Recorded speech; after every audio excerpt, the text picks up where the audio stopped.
कालच आमच्या मत्स्य व्यवसाय खात्याने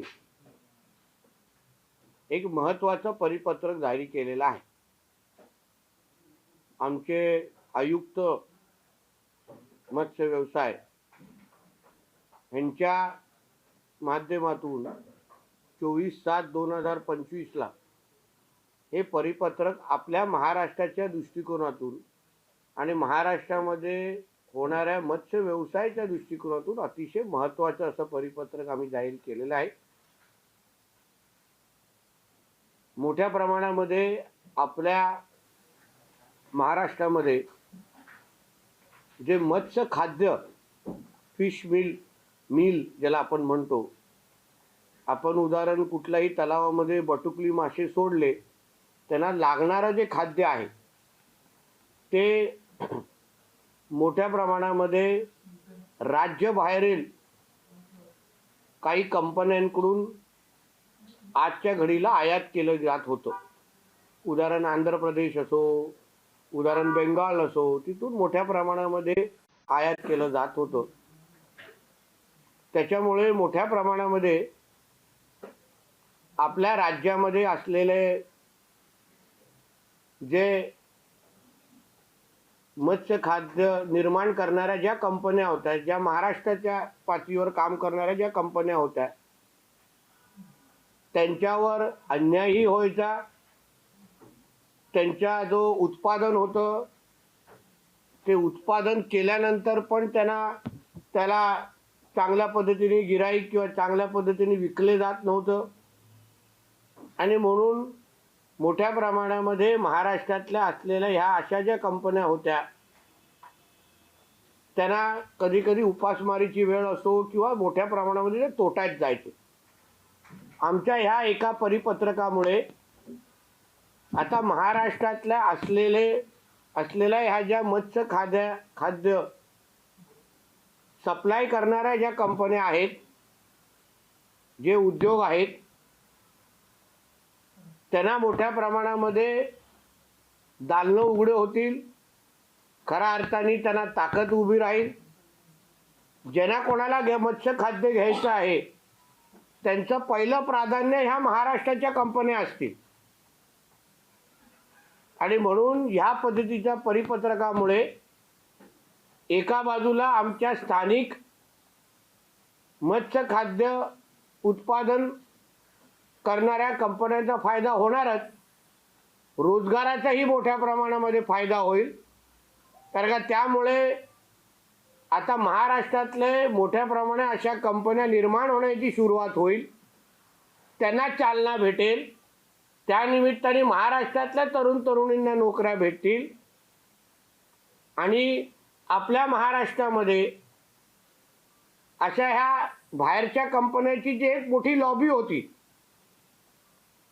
त्या लॉबीमुळे स्थानिक लोकांना न्याय भेटायचं नाही महाराष्ट्रातल्या, त्याही गोष्टी आता ह्या निमित्ताने बंद पडतील। त्याला म्हणजे नियंत्रण आणलं जाईल। आणि ह्या एका परिपत्रकामुळे मोठ्या प्रमाणामध्ये आपल्या मच्छीमार बांधवांना फायदाही होईल आणि त्यांच्या उत्पादनामध्ये फरकही होईल। अशा पद्धतीचं परिपत्रक आमच्या मत्स्य खात्याने जे काढलं होतं त्या आपल्या माध्यमातून महाराष्ट्राच्या जनतेपर्यंत ती माहिती जावी या दृष्टिकोनातून आजचा ही पत्रकार परिषद मी बोलवलेली होती। हे जे परिपत्रक आहे त्याची एक कॉपी आपल्या सगळ्यांना मी द्यायला सांगेन। या संबंधित असलेले काही प्रश्न असतील तर बंदी घातलेली नाही, पण काय असायचं की मोठ्या प्रमाणामध्ये त्यांचा एक नेक्सस आमच्या महाराष्ट्रामध्ये चालायचं।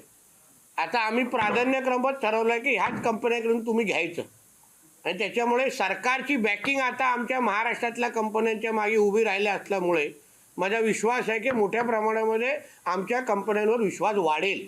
कंपन्यात आमच्याच मंत्रालयाचे काही झारित्र्य शुक्राचार्य ज्याला आपण म्हणू, ते अशा काही बाहेरच्या कंपन्यांना मदत करायची त्यांच्या लॉब्या चालवण्यासाठी। या एका परिपत्रकामुळे ती सगळी नाटकं बंद होतील, पारदर्शकता निर्माण होईल आणि महाराष्ट्रातल्या कंपन्यांना प्राधान्य भेटेल। याची खरेदी प्रक्रिया नेमकी काय असेल? हे आता तुम्ही म्हणताय की हे प्राधान्य यालाच असायला पाहिजे, पण हे कसं नेमकं होईल? कसं म्हणजे त्याच्यासाठी परिपत्रक थोडं वाचा, हातात आल्यानंतर सगळं काय आम्हाला काय वाचायचं नाही म्हणून मी वाचून दाखवतो. वेळ तुमच्याकडे कमी असतो ना. नाही, आम्हाला दिलेच नाही अजून. हा देणार ना, त्यासाठी तो बसलो आहे ना. मी आल्यानंतर मी तुम्हाला कॉप्या देणार, मग वाचून तुम्ही अजून त्याच्यावर वाचून पण दाखवतो आणि कॉप्याही देतो. चिंता करू नका, एवढी घाई करू नका. राज्यातील सर्व अनुदानित मत्स्य प्रकल्पांना केवळ राज्य केंद्र पुरस्कृत व राज्याच्या शासनाच्या पथदर्शी अनुदानित व नोंदणीकृत खाद्य उत्पादन कारखान्याकडूनच मत्स्य खाद्य खरेदी करणं बंधनकारक राहील. एक, मत्स्य खाद्य ISI BS हे जे काही स्टँडर्ड आहेत food safety and standard authority of इंडियाचे प्रमाणित असावे. त्याचे प्रतिचिन्ह आदर्श पाण्याचे प्रमाण आणि हे विविध मत्स्य खाद्याचे पॅकिंगवर उत्पादन तारीख व कालबाह्य तारीख स्पष्ट नमूद असावी. काय असायचं ह्याच्यामध्ये मोठ्या प्रमाणामध्ये ब्लॅक मार्केटिंग पण असायचं. का कधी भेसळ होणं, चुकीचं प्रोडक्ट वाटणं, आणि म्हणून जे आहे ते आमच्या कधी कधी मच्छीमारांकडे वाटलं जायचं. आता आम्ही काय केलं, त्याच्यामध्ये सुसूत्रता आणलेली आहे, थोडे पारदर्शकता आणलेली आहे आणि ह्या क्वालिटी चेक ज्याला आपण म्हणतो त्याही दृष्टिकोनातून काळजी घ्यावी हेही या परिपत्रकामध्ये त्याचा उल्लेख आहे. मत्स्य खाद्याच्या पुरवठ्याच्या अधिकृत पावती किंवा कर बिल पुरवठाधारकाने देणं आवश्यक आहे. पुरवठा करताना खाद्य कोरड्या व स्वच्छ वाहतूक साधनातूनच आणावे. हवाबंद व सुरक्षित पार्किंग असावे. पुरवठाधारकाची GST नोंद असणे आवश्यक आहे. मत्स्य खाद्य खरेदी केलेल्या मत्स्य शेतकऱ्यांची नोंद ठेवणे आवश्यक आहे आणि मत्स्य खाद्य पुरवठा केल्याचे तपशील संबंधित जिल्ह्यात सादर करावे. याच्याने काय होतं, बरेपैकी आपण नेमकं कोणाकडून घेतोय ह्याची थोडी पारदर्शकता त्या निमित्ताने निर्माण होते. आता ह्या कधी कधी ज्या बाहेरच्या कंपन्या जे काही प्रोडक्ट वाटायचे त्यांना नेमकं त्या प्रोडक्टवर त्याची क्वालिटी काय हे काय ते पण आमच्या मच्छीमारांना कधी कधी माहिती मिळायची नाही, अशी माहिती आमच्याकडे मिळाली. म्हणून त्या सगळ्या गोष्टी आम्ही ह्या परिपत्रकाच्या निमित्ताने आम्ही दूर केलेल्या आहेत. उत्पादन खाद्याच्या गुणवत्तेबाबत शेतकऱ्यांच्या तक्रारी आल्यास तात्काळ दखल घ्यावी. शासन व पर्यावरणपूर्वक मत्स्य खाद्याचं उत्पादनास प्रोत्साहन द्यावं. म्हणजे एकंदरीत या परिपत्रकाच्या निमित्ताने थोडं सुसूत्रता आणलेली आहे. क्वालिटी हे जरा प्राधान्य आम्ही दिलेले आहे आणि ह्या सगळ्यामुळे जे काय ब्लॅक मार्केटिंग तुम्ही त्याला म्हणा किंवा भेसळ करण्याचा प्रयत्न मोठ्या प्रमाणावर बंद होईल आणि स्थानिक लोकांना प्राधान्य मिळेल.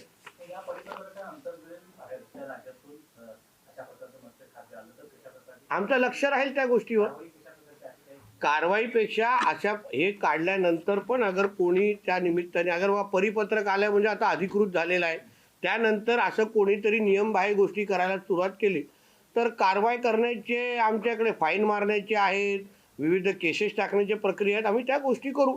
थोडं शिस्त ज्याला आपण म्हणतो ना, शिस्त थोडा आणण्याचा आमचा प्रयत्न आहे. वर्षानुवर्ष तसं हे नेक्सस तयार झालेलं आहे असं आम्हा लोकांना तरी आढळलं. पण हे तोडण्याचा प्रकार आम्ही ह्या निमित्ताने करतोय. पूर्ण मत्स्य खात्याची आता माझ्याकडे ती माहिती नाही, मी देऊ शकतो आता माहिती. बघा प्रमाण आमच्याकडे रजिस्टर एक 10-12 कंपन्या आहेत. कोल्हापूर, पुणा, नागपूर, विदर्भाच्या काही कंपन्या आहेत. त्या सगळ्या कंपन्यांशी बोलल्यानंतर थोडा आम्हा लोकांना त्यांच्यामध्ये नाराजगी दिसली की बाबा आमच्याकडे असतं, पण आता त्यांनी आमच्या पण खात्यातले काही जे सडके आंबे त्यांच्याबद्दल थोडे उल्लेख केला की बाबा हे ह्या लोकांना मदत करतात, हे ह्या लॉबीला चालवतात. आता त्याला अगं थोडा आम्हाला स्वच्छ करायचं असेल तर थोडा स्वच्छ भारत मोहीम थोडा आमच्या खात्यात चालवण्याची गरज होती, ती आम्ही थोडी जरा चावी फिरवली. विभागामध्ये आपण अनेक वेळा अनेक नवीन प्रयोग करतोय. त्या परिपत्रकामुळे त्या लॉबीला लगाम बसेल. नक्की. आणि 10 ते 12 कंपन्या होत्या, तर आता या कंपन्या जिल्ह्यात वाढताना पाहायला मिळतील. नक्की. कारण का एक लक्षात घ्या, जेव्हा आम्ही कुठली लॉबी सक्रिय असं म्हणतो तेव्हा कुठल्याही लॉबीला सक्रिय होत असताना आतमधला सपोर्ट निश्चित पद्धतीने मिळतो. याच्यामुळे जो आतमधले आमचे काही धारीतील शुक्रचारी अधिकारी आहेत किंवा जे काही सडके आंबे त्यांना म्हणा, त्यांनाही आळा बसेल, कारण का त्यांची नावं आमच्याकडे आहेत.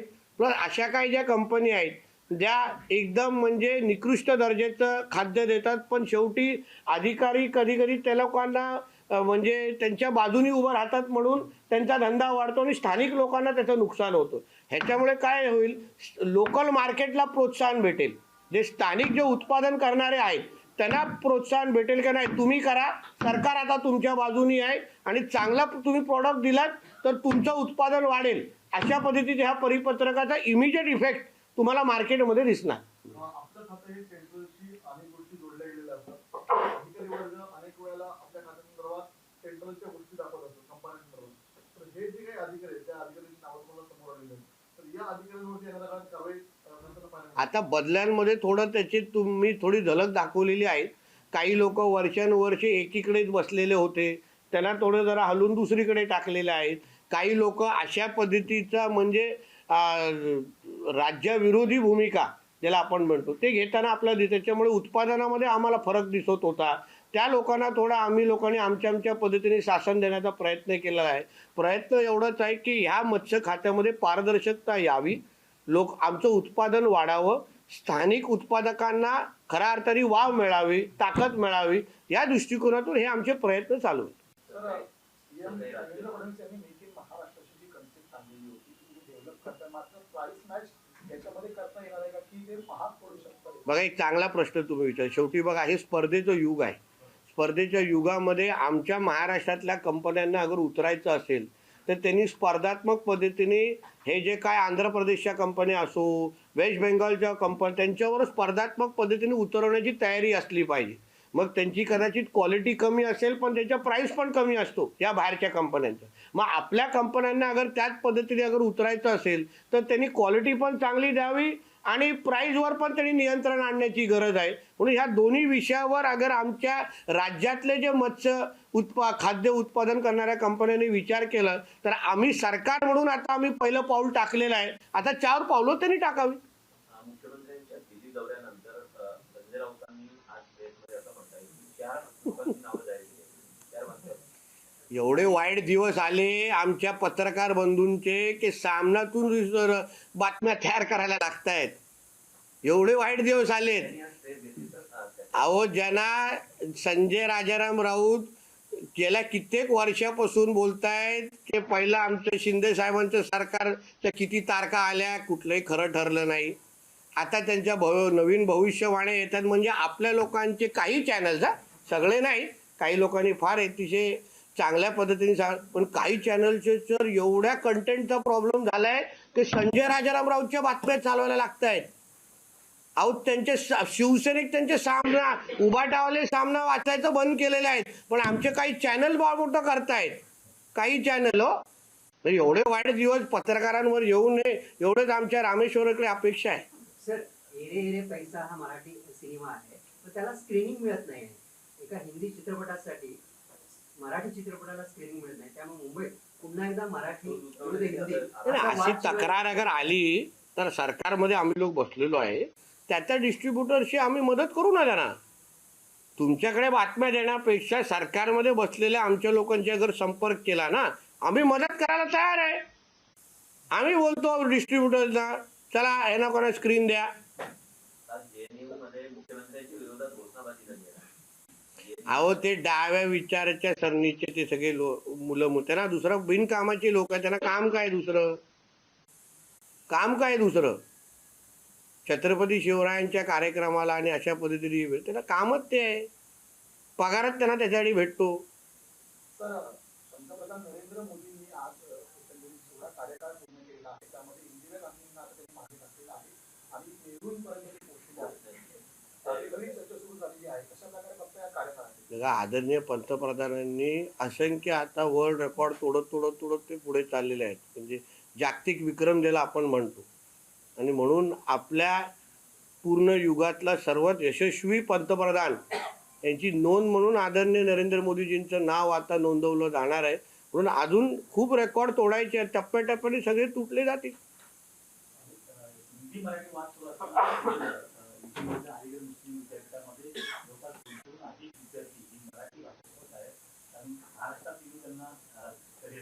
चांगली गोष्ट आहे, अतिशय चांगली गोष्ट आहे. हे थोडं जरा ह्याची इकडून प्रेरणा थोडा आमच्या नल बाजार भेंडी बाजारवाल्यांनी घ्यावं. थोडं तिथूनही घ्यावं, किंवा अजून जास्त प्रेरणा घ्यायची तर आमच्या कोकणातल्या मुसलमान बांधवांकडून घ्यावं. शुद्ध मराठी बोलतात, कुठेही आमच्या सिंधुदुर्ग रत्नागिरीमध्ये जावा शुद्ध मराठी बोलतात. पण ती अजूनपर्यंत इथपर्यंत भेंडी बाजारपर्यंत तो विषय पोचलेला नाही वाटतं. नल बाजार विजारवर पोचलेलं नाही वाटतं. सामाजिक कार्यकर्ते अर्जुन जावं यांनी आज पत्रकार मुख्यमंत्री देवेंद्र फडणवीस धनंजय मुंडे यांना परत मंत्रिपद द्यायचे, त्यामुळे कोर्टाच्या म्हणजे कोर्टाकडे त्यांना क्लीन चिट मिळाली असं त्यांनी दावा केला. मला मी पत्रकार परिषद बघितली नाही. सकाळपासून मी माझ्या मंत्रालयाच्या कामामध्ये होतो.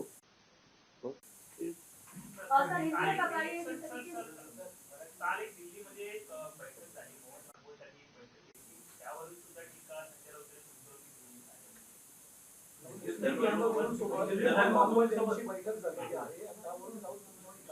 कसं आहे, आता संजय राजाराम रावची एवढी बौद्धिक पात्रता नाही संघाला समजून घेण्याची. आम्ही उशीर का होईना आम्हाला जो काही राष्ट्रीय स्वयंसेवक संघ समजला, त्याच्यामुळे संघासाठी हिंदुत्व हे राष्ट्रत्व आहे. आणि जे जे ह्या राष्ट्राला आपलं राष्ट्र समजत असतील ते सगळ्याच लोकांना स्वीकारण्याची भूमिका नेहमी संघाची राहिलेली आहे. म्हणून काही मुस्लिम समाजाचे प्रतिनिधी अगर सरसंघचालकांना भेटत असतील तर ते संघाच्याच विचाराची अनुसरण आहे. शेवटी ह्या राष्ट्राला आपलं राष्ट्र जे समजत असतील ते सगळेच आमचे आहेत ना. जे मुसलमान बांधव या भारत माता की जय बोलत असतील ते आमचेच आहेत ना. सर तन से जुदावाले आपले नाही आहेत. फरक आहे त्याच्यामध्ये. आणि म्हणून या बैठकीचा फायदा अगर उद्या लव जिहाद कमी करण्यासाठी होत असेल, लँड जिहाद कमी करण्यासाठी होत असेल आणि या सर तन से जुदावाल्यांच्या तोंडातून भारत माता की जय चे नारे ऐकायला भेटत असतील तर या बैठकीचं कौतुकच करायला हवं. म्हणून एवढ्या वर्षानुवर्ष हे संजय राजाराम राऊत आमच्या संघाच्या सहवासात राहून पण कदाचित त्याची अकलेची कॅपॅसिटी वाढलेली नसेल, पण त्याच्याकडून हीच अपेक्षा आहे. काँग्रेसचे प्रदेश उपाध्यक्ष आणि जाण्याचे माझे आमदार कैलास गोरेंच्या ऐवजी भाजपच्या वाटेवर आहे. यादी मोठी आहे रे बाबा. किती लोकांच्या बातम्या तुम्ही चालवणार? तुमचा चॅनल थकेल पण आमच्याकडे प्रवेश बंद होणार नाही. सर, महायुतीतील आमचे प्रदेशाध्यक्ष रोज तिथे बसून नुसतं चाबीत फिरवत आहे. सर, महायुती- रोज प्रवेश होत आहे आमच्या इकडे. चव्हाण साहेबांच्या पायगुणच एवढं आहे काय पूर्ण मोठी लाट आतमध्ये आलेली आहे. महायुतीतील नेते असो किंवा मंत्री असो त्यांच्या वादग्रस्त वक्तव्यामुळे मुख्यमंत्र्यांनी नाराजी व्यक्त केलेली आहे. अनेक असे मंत्री आहेत, कोकाटेंचे लेटेस्ट प्रकरण आहे, त्यांच्या राजीनाम्याची विरोधकाकडून मागणी होते. तुम्ही कसं बघताय सर? असं आहे की शेवटी तो मुख्यमंत्री साहेबांच्या चौकटीत असलेला विषय आहे. ज्यांना ज्यांना जे जी समज द्यायची गरज आहे त्या त्या पातळीवरचे त्यांचे नेते मंडळी देतातच आहे. आता जो अजितदादांचा पक्षाचा विषय त्या संबंधित अजितदादा हँडल करतायत. जो शिंदे साहेबांचा विषय तो शिंदे साहेब हँडल करतायत. आणि म्हणून मुख्यमंत्री हे राज्याचे प्रमुख असल्यामुळे ते आपल्या आपल्या पद्धतीने आपली भूमिका ह्या दोन्ही मित्र पक्षांना त्यांनी कळवलेलं आहे. महायुती म्हणून इमेजला तडा जात नाही असं वाटत नाही. म्हणून तर बघा ना अशी परिपत्रक काढतोय ना. आमची इमेज नीटनेटकं ठेवावं म्हणून एवढे चांगले परिपत्रक आम्ही चांगले निर्णय घेतोय. तुम्ही त्या निर्णयांना किती चालवता आणि हे बाकीचे सामन्याच्या स्टोरी किती कमी चालवता त्याच्यावर आहे. बोले में जानना चाहेंगे धर्मांतरण को लेकर एक बड़ा रैकेट जो है छांगुर पीर बाबा का वो मुंबई महाराष्ट्र में भी फैला हुआ है. इसके साथ साथ धर्मांतरण का रैकेट जो है फैला हुआ है. देखिए ये सवाल आप मुझे पूछने के पहले ना थोड़ा आप इसको अब्बू आजमी और हमारे मुमरा के जितुद्दीन को पूछना चाहिए, क्योंकि उन्होंने ही सभागृह में कहा था कि लव जिहाद जैसा कोई विषय नहीं है, धर्मांतर होता ही नहीं है. फिर ये कोई छांगुर विंगुर बाबा जो है वो कहाँ से पैसा लेके आ रहा है, किसके लिए पैसा लेके आ रहा है? हम लोग जो बार बार बोल रहे हैं कि हमारे हिंदू बहनों को लव जिहाद के नाम पे जो उनकी जिंदगी बर्बाद की जा रही है, इस राष्ट्र को इस्लाम राष्ट्र बनाने के लिए लव जिहाद का इस्तेमाल किया जा रहा है। और हम पे जो आरोप करने वाले लोग हैं कि ये लोग धर्म धर्म में आग लगाते हैं, फिर अभी कहाँ गए वो अब्बू आजमी और जितेंद्र आव्हाड जैसे लोग जो बोलते लव जिहाद ही नहीं होता था? चांगुर बाबा क्या उनका जमाई है क्या? उनको पूछना चाहिए ना फिर। तो इसलिए ये जो कोई ये बाबा विबा है चांगुर बाबा, उसको जो कड़ी सजा मिल रही है ना, ऐसे ही दिलेंगे कि कोई वापस हिम्मत करेगा नहीं हमारे हिंदू बहनों के तरह गंदी नजर से देखने के। सर, मिनिस्ट्री ऑफ फिशरीज एक नया सर्कुलर लेके आया है, ये सर्कुलर एग्जैक्टली क्या है? देखिए हमारे महाराष्ट्र में, थैंक यू मैडम, आपने बहुत अच्छा सवाल पूछा है। मैं रुक रहा था कोई तो मेरे को अच्छा कुछ सवाल पूछे और वो भी हिंदी में पूछे। तो इसलिए हमारे फिशरीज मिनिस्ट्री ने आज जो फिश मील जिसको कहते हैं, जिसको फिश को जो खाना देते हैं, वो अभी तक बाहर के राज्यों से बहुत बड़े पैमाने पे हमारे स्टेट में आता था। हमारे इस परिपत्रक के वजह से, सर्कुलर के वजह से, हमारे महाराष्ट्र के जो फिश मील के जो कंपनीज है उसको अभी हम लोग ने प्रेफरेंस देना चालू कर दिया है। हम लोग ने उनको ताकत देना चालू किया है। हमारे इस सर्कुलर के वजह से पहला प्रेफरेंस उनको दिया जाएगा। उनके ही माध्यम से फिश मील खरीदना ये कंपलसरी हो चुका है इस सर्कुलर के बाद में। इसलिए उसका बड़े पैमाने पे फायदा हमारी लोकल फिश मिल कंपनीज को होगा और उसके वजह से एम्प्लॉयमेंट में भी बढ़त होगी। महाराष्ट्र में सेलेक्ट से आरोप किया जा रहा है ये रे पैसा थी, ये मराठी मूवी है जिसको हिंदी पिक्चर साइडा चल रही है, उसके चलते मुंबई महाराष्ट्र में स्क्रीन। देखिए ऐसा है, जिसको अगर कुछ भी अगर किसी को ऐसा अन्याय लगता रहेगा, उन्होंने सरकार के लोगों से संपर्क करना चाहिए। हम मदद करेंगे। हमारे वो जो कोई ये रे पैसा जो उनको स्क्रीन चाहिए, हम उनको मदद करेंगे। इसके लिए इतना कुछ सोचने का जरूरत ही ना। हम लोग सरकार में बैठे हैं ना, हम लोग मदद करेंगे ना। हम भी मराठी है, हम क्या पाकिस्तान से आए नहीं है। लेकिन सर ये सवाल उठता है कि जहाँ एक और मराठी की प्रचार का प्रमोट कर रही बावजूद उसके स्क्रीन न देना, डिस्ट्रीब्यूटर स्क्रीन मांगते हैं, फिर मराठी क्यों ना मिलना? देखिए ये क्या अभी नया मुद्दा नहीं है, नया मुद्दा नहीं है। वो जो आपने सैयारा जो पिक्चर चला बोला वो बहुत बड़ा सुपरहिट हो चुका है। उसके साथ अगर आपने ये मराठी पिक्चर भी उतनी अच्छी होगी, उनको किधर स्क्रीन कम ज़्यादा होती रहेगी। डिस्ट्रीब्यूटर बिजनेस माइंडसेट से हर चीज़ को देखते हैं, तो इसलिए वो विषय अगर हमारे कोर्ट में दिया है तो हम अच्छी तरह से सॉल्व कर सकते हैं।